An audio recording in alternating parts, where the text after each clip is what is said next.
आप सभी भक्तों को जय श्री राधे। संसार में गीता के कर्मयोग की बात करने वाले तो बहुत से लोग हैं जो कहते हैं गीता में कर्मयोग बताया गया है, कर्म ही पूजा है, कर्म में प्रवृत्त होना चाहिए।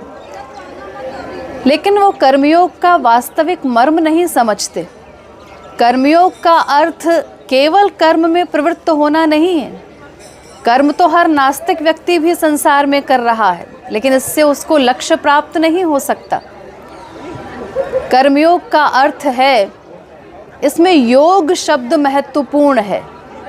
योग यानी मन का लगाव, हमारे मन की आसक्ति नित्य निरंतर भगवान में हो और शरीर से यथाशक्ति कर्म हो, आसक्ति रहित कर्म।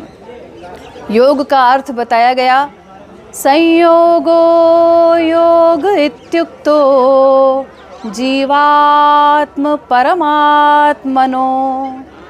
मन का योग भगवान से हो जाए, मन का लगाव भगवान में हो, वो योग है और शरीर से कर्म हो। इसी को स्पष्ट करते हुए श्री महाराज जी भक्ति शतक में कहते हैं, मन हरि में तन जगत में,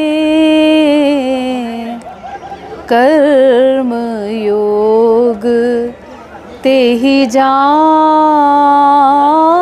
राधे राधे।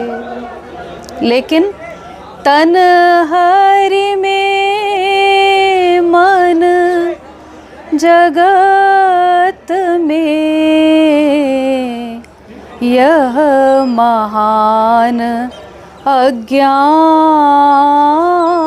राधे राधे। हम लोग उल्टा कर्मयोग कर रहे हैं। जिस मन को भगवान में आसक्त करना है, वो मन हमारा संसार में आसक्त है और शरीर से हम समस्त ईश्वरीय कार्य करते हैं। मंदिर में भी जाएंगे, जल भी चढ़ाएंगे, पूजा करेंगे, जप करेंगे, माला करेंगे, वो सब कुछ इंद्रियों से हो रहा है, इंद्रियों की भक्ति हो रही है। ये कर्मयोग नहीं है, ये उल्टा कर्मयोग है। और ऐसे उल्टे कर्मयोग से तो बंधन ही होगा, संसार से छुटकारा प्राप्त नहीं हो सकता। इसीलिए कर्मयोग का वास्तविक मर्म समझ करके मन को नित्य निरंतर भगवान में रखना है और संसार में आसक्ति रहित कर्म करना है।